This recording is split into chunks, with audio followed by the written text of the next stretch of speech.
प्रसन्ना सर्वदेवता।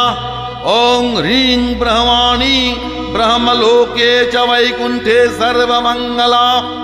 इन्द्राणी अमरावत्यम्बिका वरुणालये यमालये कालरूपा। कुबेरभवने शुभा महानन्दाग्निकोणे च वायव्यं मृगवाहिनी। नैऋत्यां रक्तदन्ता च ऐशान्यां शूलधारिणी। पतले वैष्णवी रूपा सिंहले देवमोहिनी। सुरसा च मणिदीपे लङ्कायां भद्रकालिका।